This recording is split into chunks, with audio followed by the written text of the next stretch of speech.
وذكر فإن الذكرى تنفع المؤمنين.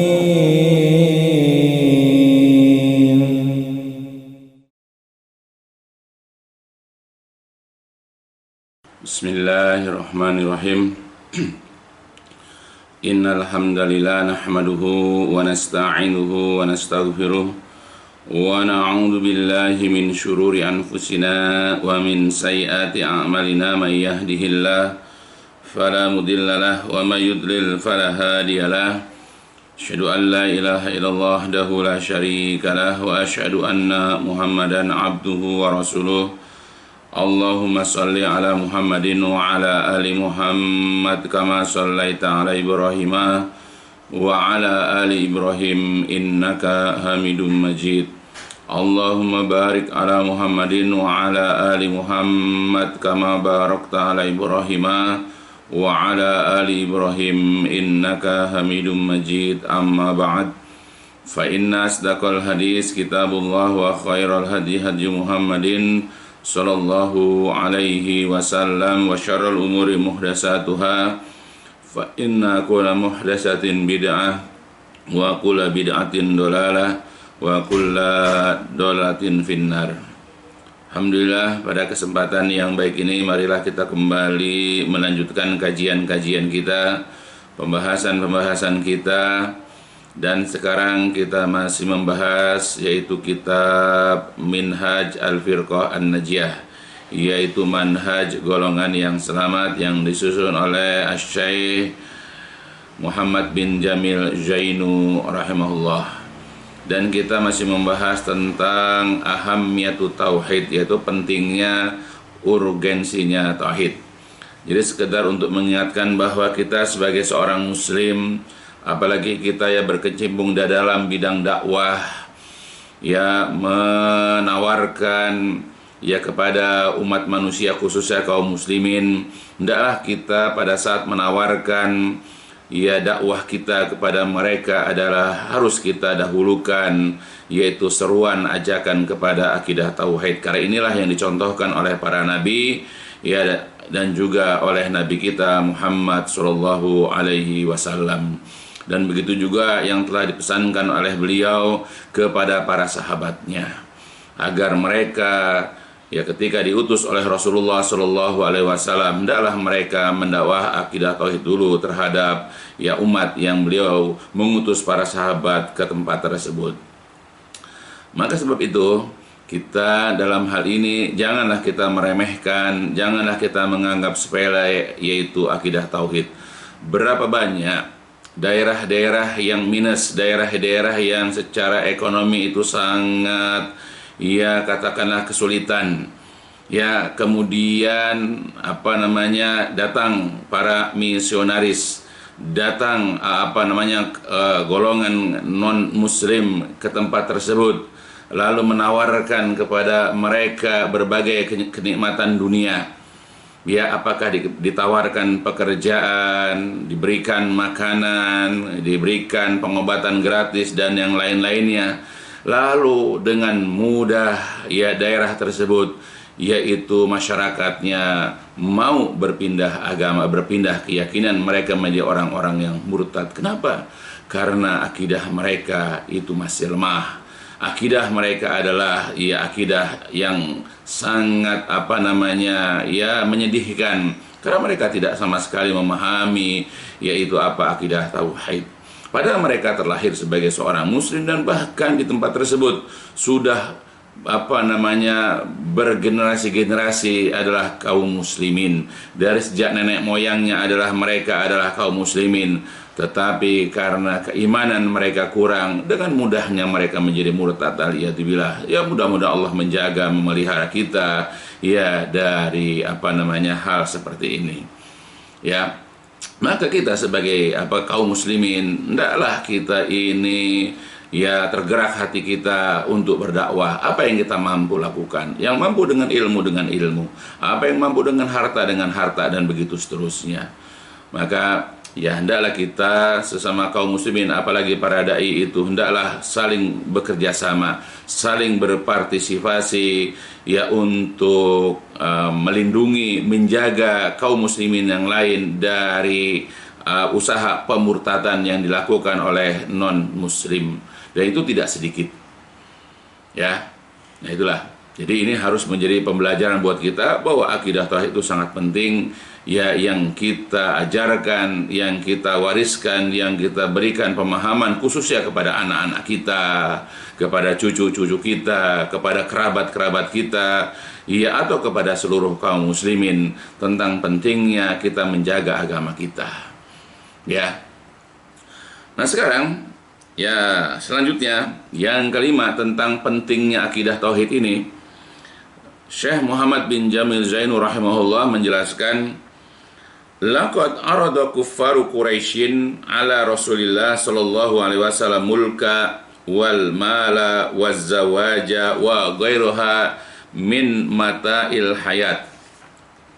Jadi sungguh-sungguh arada telah menawarkan kuffaru Quraisy, orang-orang kafir Quraisy, sungguh-sungguh orang-orang kafir Quraisy itu telah menawarkan kepada Rasulullah sallallahu alaihi wasallam. Apa yang ditawarkan? Pertama adalah kekuasaan, ya, kemudian harta benda, dan kemudian pasangan hidup, ya, istri lah, dan selainnya dari berbagai macam kesenangan kehidupan dunia.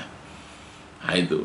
Jadi di zaman dahulu, di zaman Rasulullah SAW, ketika beliau ya berdakwah dengan terang-terangan sebagaimana diperintahkan oleh Allah Jalla wa'ala, lalu kemudian beliau terang-terangan mengajak umat manusia saat itu untuk beribadah kepada Allah dan untuk meninggalkan penyembahan kepada berhala-berhala.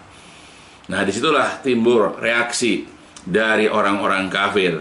Mereka kemudian berusaha menghalang-halangi ya dakwah beliau, pertama kali dengan olok-olok, dengan ejekan, bahkan para sahabat khususnya mereka yang para budak, ya, mereka itu disakiti, diganggu, dan bahkan ada yang sampai dibunuh. Tujuannya adalah supaya dakwahnya Rasul itu tidak berjalan dengan baik. Nah, kemudian salah satu caranya, ya, supaya dakwah beliau itu tidak berlangsung, tidak terus-menerus, ya, atau tidak berkelanjutan, kemudian mereka menawarkan kepada Rasulullah yaitu kekuasaan, harta benda, dan pasangan, serta kenikmatan-kenikmatan yang lain dengan syarat muqabil, ya, dengan syarat, ya, ayat ruka, beliau meninggalkan dakwah tauhid, dengan syarat beliau meninggalkan dakwah tauhid wa muhajamatal asnam, dan Rasul juga meninggalkan penyerangan terhadap berhala-berhala mereka. Itu jadi syaratnya Rasul akan diberikan harta, bahkan hartanya yang terbanyak nanti dipilihkan. Ya, kemudian juga ditawarkan kekuasaan, bahkan kalau bisa nanti ditawarkan kekuasaan yang paling tinggi. Ya, Rasul juga ditawarkan yaitu istri, ya, akan dicarikan nanti wanita yang paling cantik di tempat tersebut misalnya. Tapi syaratnya beliau tidak lagi mendakwahkan tauhid, tidak mengajak umat manusia saat itu untuk beribadah kepada Allah Jalla wa'ala, dan juga mereka meminta kepada Rasulullah agar tidak menyerang berhala-berhala, patung-patung yang mereka sembah, apakah itu Lata, Uzza, Manat, Hubal, dan yang lain-lainnya.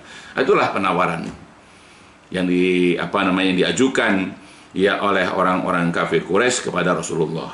Nah, bagaimana sikap Rasulullah? Falam yardo minhum zalik. Falam, lalu beliau tidak ridho, beliau tidak suka, tidak menerima minhum dari mereka zalika, tawaran tersebut. Rasulullah menolak. Rasulullah tidak menerima tawaran tersebut. Balistamara fi da'watihi, tetapi beliau melanjutkan, tetapi beliau melanggengkan dakwahnya tersebut. Dia terus melanjutkan dakwah sebagaimana perintah Allah Jalla wa'ala.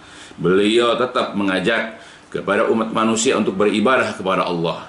Beliau tetap mendakwahi manusia bahwa berhala-berhala, patung-patung, arca-arca yang biasa disembah oleh orang-orang musyrik Quraisy itu, ya, agar ditinggalkan, karena tidak ada faedahnya menyembah berhala-berhala tersebut. Nah, beliau melanjutkan, melanggengkan dakwah tersebut, ya, tahammalul adha ma'a sahabatihi, ya, sambil menanggung gangguan, sambil menerima siksaan-siksaan, gangguan-gangguan, hal-hal yang menyakitkan bersama para sahabatnya, ila antasorat dakwatu tauhid, sampai dakwah tauhid itu menang, sampai dakwah tauhid itu unggul, ba'da salasati asyara aman, sesudah 13 tahun, ya. Nah itu.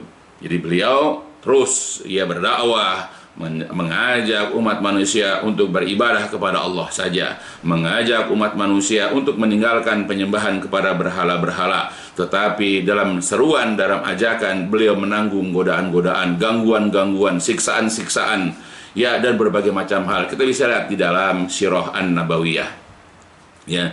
Dan beliau itu menanggung itu bersama para sahabat. Ya, jadi bukan hanya beliau, tapi juga para sahabat. Rasulullah pernah diboikot, bersama para sahabat, bahkan ada banyak sahabat yang disiksa. Kita kenal yang namanya Bilal bin Rabah, Ammar bin Yasir, dan banyak lagi yang lain. Bahkan kita kenal ayah dan ibunya Ammar bin Yasir, dalam rangka mempertahankan keyakinan agamanya yaitu Islam, sampai dibunuh oleh majikannya yang kafir itu. Nah, kita kenal dalam Sirah An-Nabawiyah. Jadi Nabi dan para sahabat menanggung gangguan, menanggung siksaan atau azab yang diberikan oleh orang-orang kafir. Sampai kapan? Sampai akhirnya dakwah tauhid itu menang atau unggul sesudah 13 tahun. Wa futihat Makkah ba'da dalika, dan kemudian Mekah ditaklukkan sesudah itu. 10 tahun Nabi dakwah di kota Mekah, kemudian hijrah. 13 tahun Nabi dakwah dari kota Madinah, periode Madaniyah. Kemudian setelah itu beliau berhasil menaklukkan kota Mekah. Wa kusiratil asnam, dan berhala-berhala pun, patung-patung pun, arca-arca pun dihancurkan. Wa Rasul, dan Rasul sallallahu alaihi wasallam yaqulu, bersabda, membaca Al-Qur'an, yaitu surat Al-Isra. Beliau mengatakan, a'udzubillahi minasyaitonirrajim, ja'al haqqu wa zahaqal batil, innal batila kana zahuqa. Ja'atlah datang al-haq, kebenaran, wa zahaqa, dan telah lenyap al-batil, kebatilan, innal batila kana zahuqa. Sesungguhnya kebatilan itu adalah sesuatu yang pasti akan lenyap. Sebagaimana dalam Quran Al-Isra, itu surat ke-17. Nah, jadi artinya berdasarkan kepada penjelasan Syekh Muhammad bin Jamil Zainu rahimahullah, bahwa di dalam berdakwah itu tidak mudah, tidak akan bisa berjalan mulus kalau kita mengawali dakwah ini dengan tauhid. Berbeda barangkali kalau kita berdakwah, mengawali dakwah ini dengan selain tauhid, barangkali akan lebih mudah. Berapa banyak orang-orang berdakwah bukan berdasarkan kepada yang diawali dengan berdasarkan kepada akidah tauhid, mereka menjadi orang-orang yang terkenal. Mereka adalah orang-orang yang akhirnya menjadi orang yang terpandang, dipakai ceramah di berbagai macam televisi swasta, diundang ke berbagai macam masjid atau majelis-majelis, tetapi berapa banyak orang-orang yang ditolak dakwahnya ke sana kemari karena berdasarkan atau mengajarkan akidah tauhid. Bahkan orang yang mengajarkan kepada akidah tauhid ini difitnah, atau dijuluki dengan gelar-gelar yang tidak pantas. Nah, bisa kita lihat perbedaan orang yang berdakwah, menyeru ajaran Islam ini, dengan diawali tauhid dengan yang lainnya.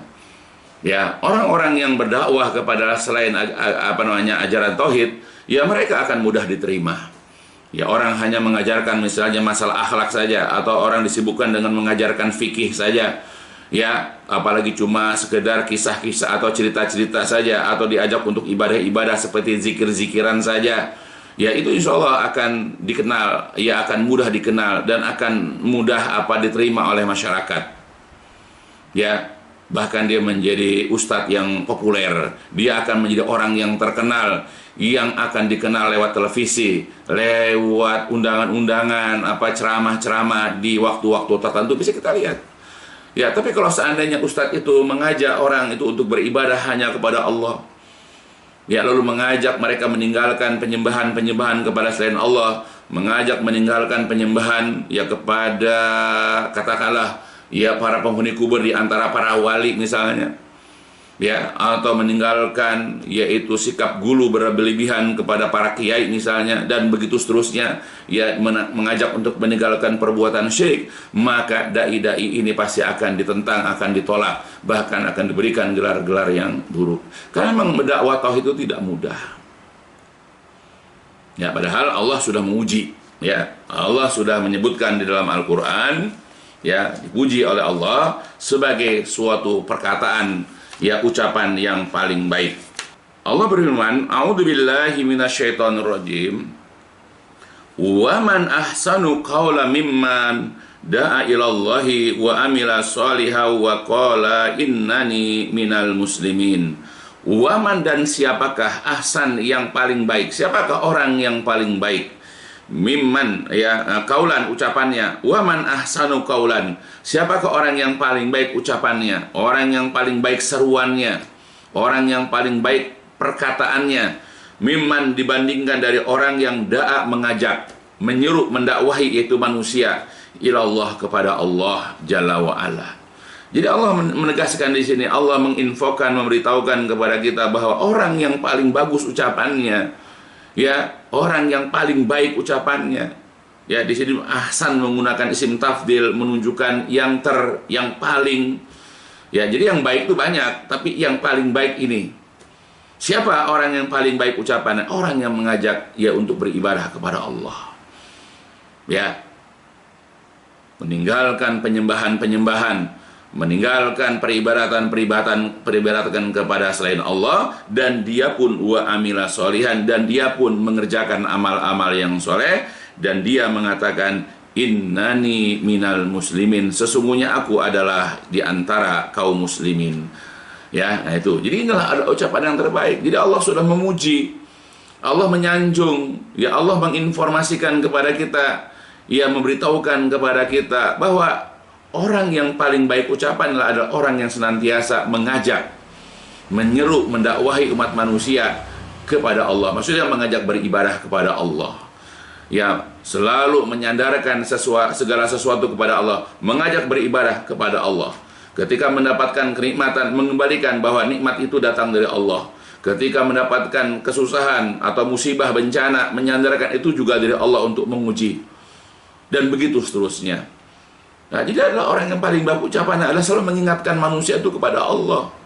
Bukan mengajak orang kepada organisasi, bukan mengajak orang kepada firqah-firqah, bukan mengajak orang itu untuk memuliakan kiainya atau ustadznya atau gurunya. Ya, tapi mengajak orang beribadah kepada Allah Jalla wa Ala. Nah, itulah yang dilakukan oleh para nabi, mengajak orang, menyeru orang, mendakwahi orang untuk beribadah kepada Allah. Dan ini juga yang diajak oleh Rasulullah Shallallahu Alaihi Wasallam, sebagaimana sudah jelaskan. Ini juga yang dilakukan oleh para sahabat, sebagaimana perintah dari Rasulullah Shallallahu Alaihi Wasallam. Dan sekarang kita bagaimana? Apakah kita betul sebagai pengikut sejatinya Rasulullah? Apakah betul kita ini menteladani Rasulullah dalam berdakwah? Ya, sebab kalau kita andai kata benar-benar menjadi orang yang mengikuti teladan, ya, atau menjadikan Rasulullah sebagai teladan kita, ayolah dakwahilah umat manusia. Tanamkan kepada umat manusia akidah yang benar.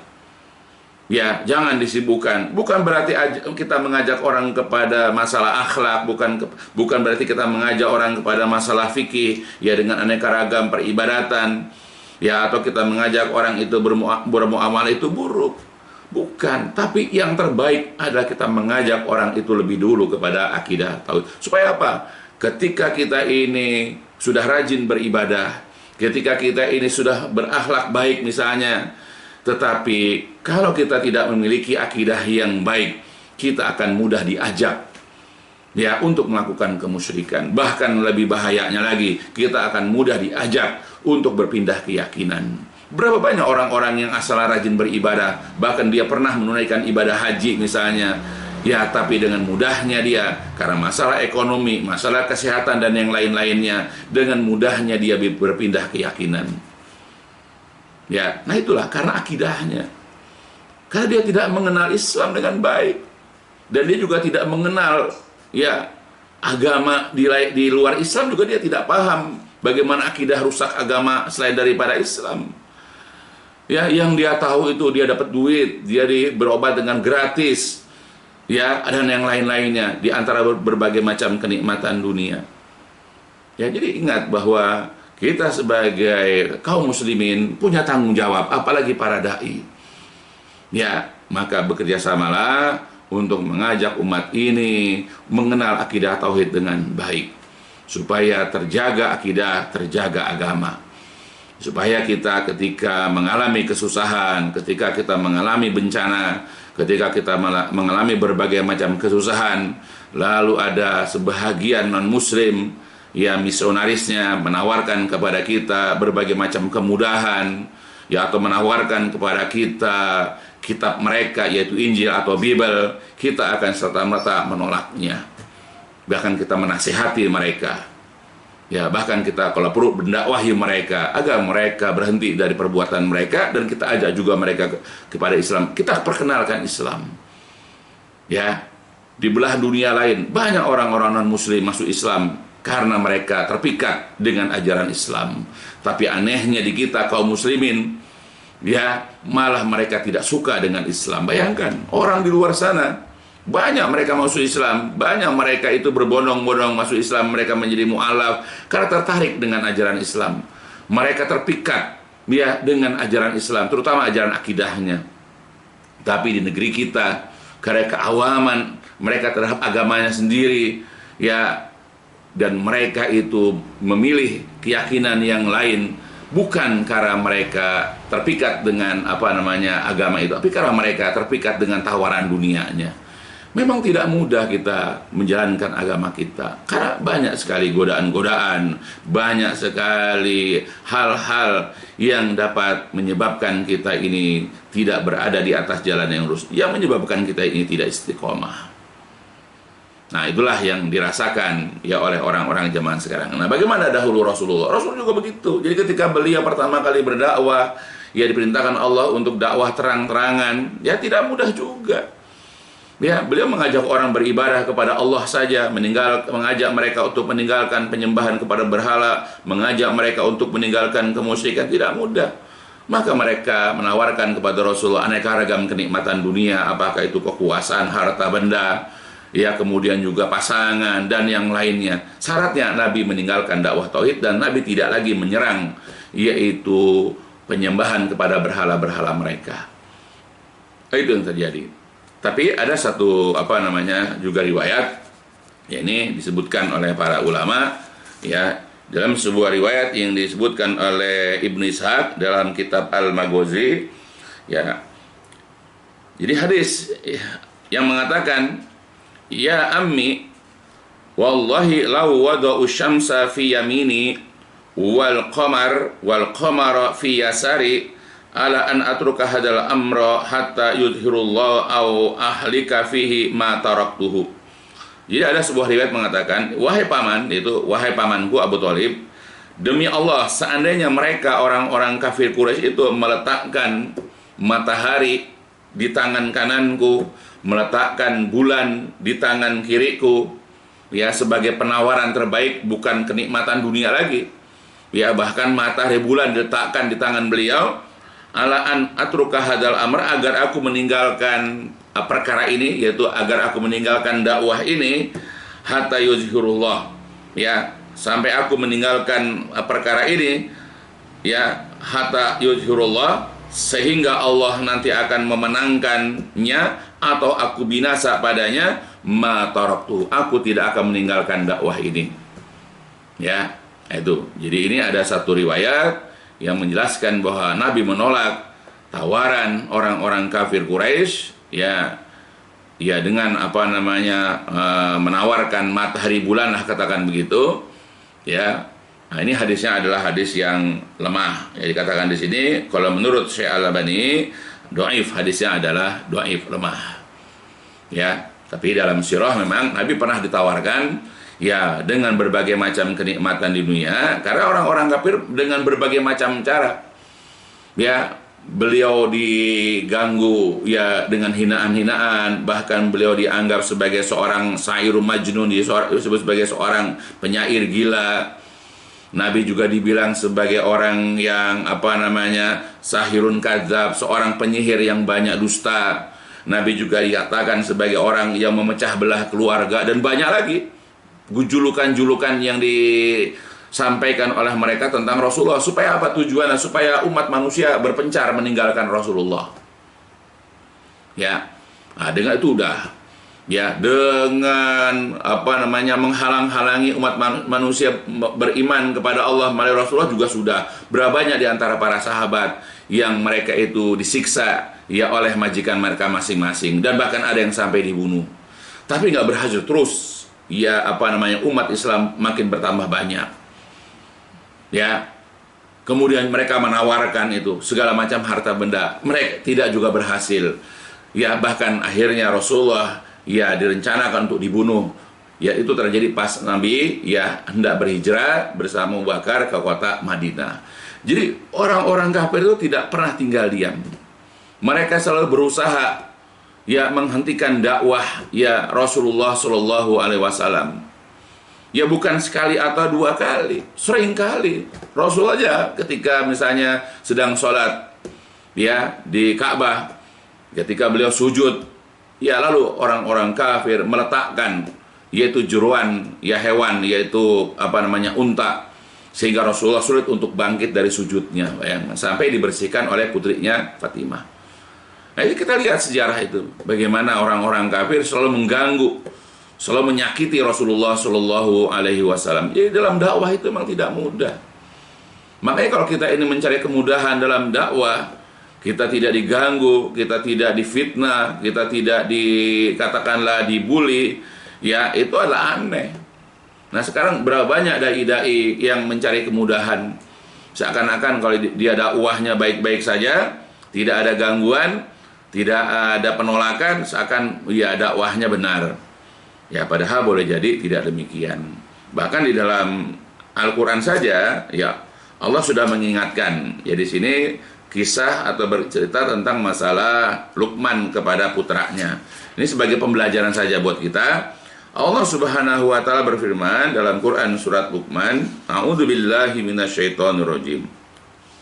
Ya bunayya aqimis shalah wa'mur bil ma'ruf wanha 'anil munkar wasbir 'ala ma asabak. Inna dzalika min azmil umur. Wahai putraku, tegakkanlah salat.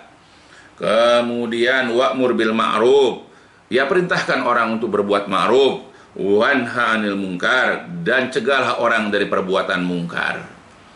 Kemudian wasbir 'ala ma asabak, bersabarlah engkau terhadap apa yang nanti akan menimpamu.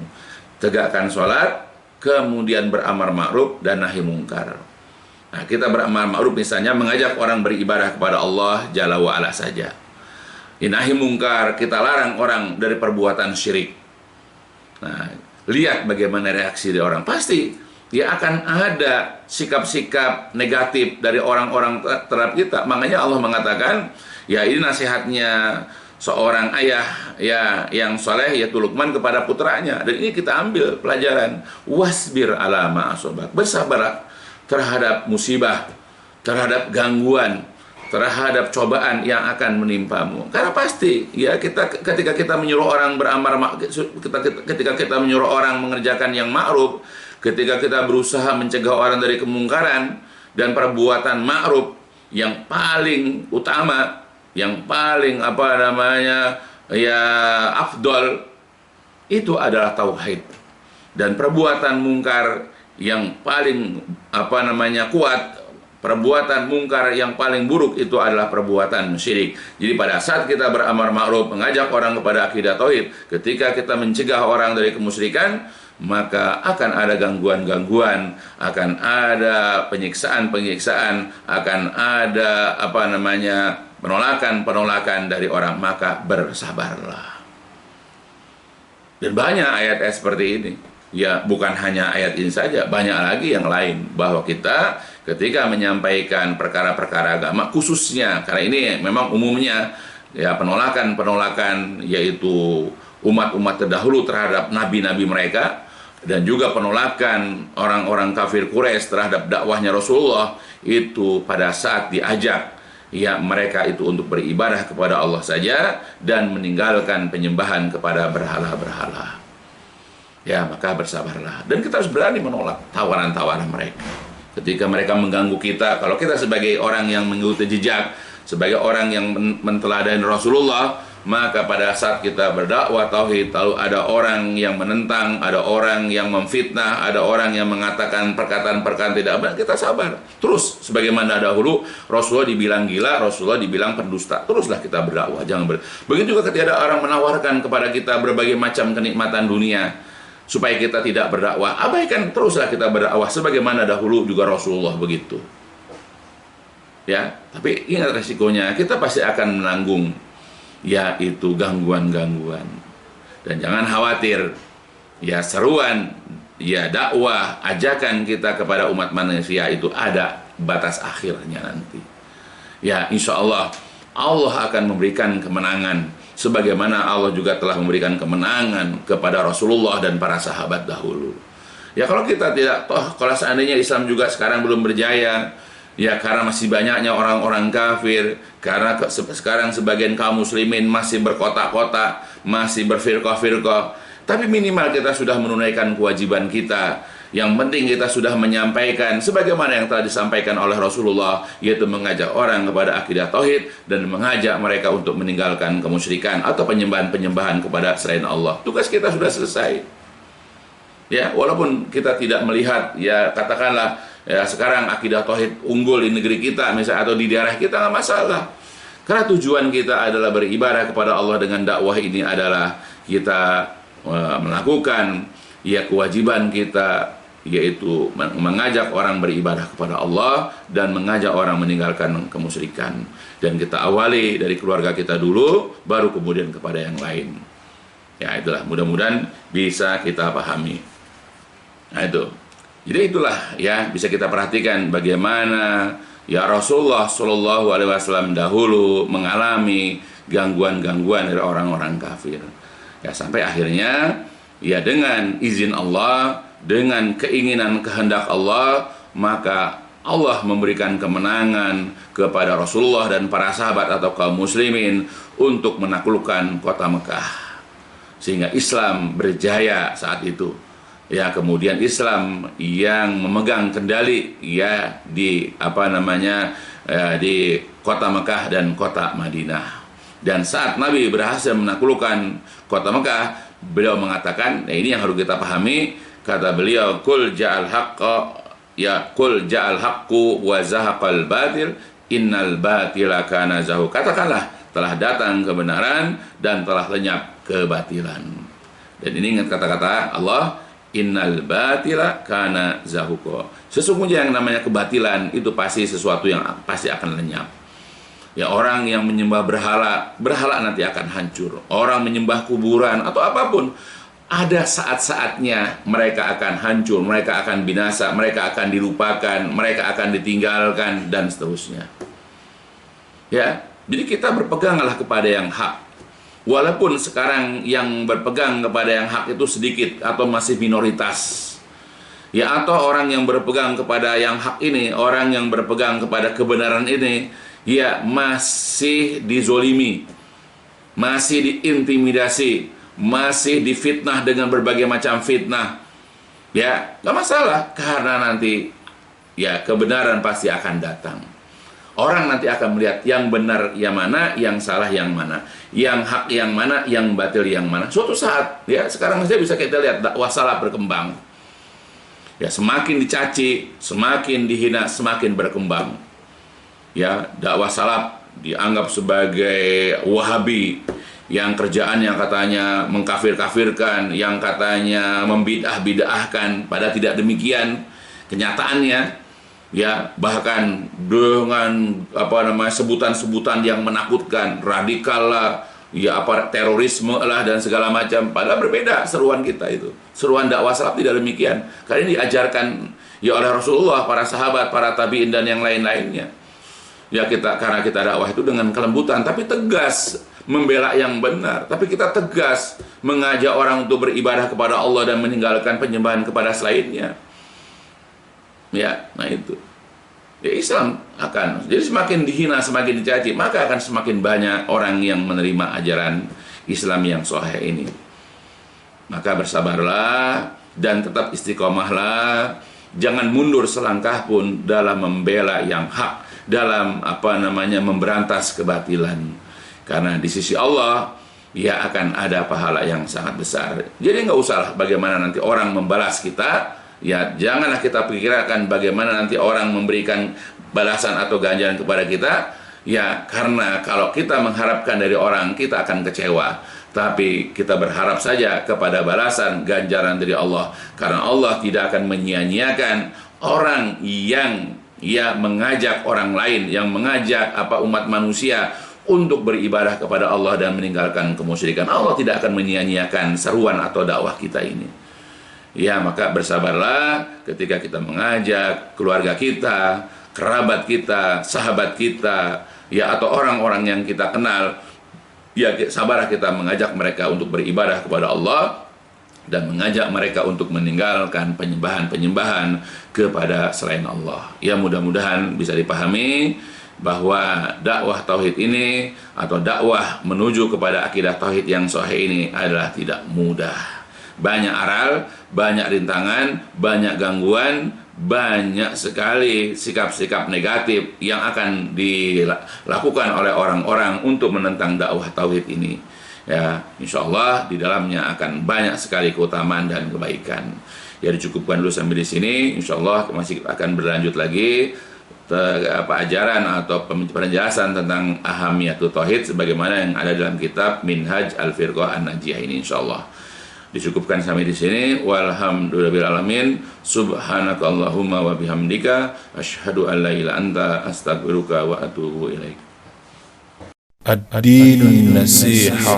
Qulna liman ya Rasulullah. Qala lillahi wa li kitabihi wa li rasulihi wa li a'immatil muslimina wa ammatihim.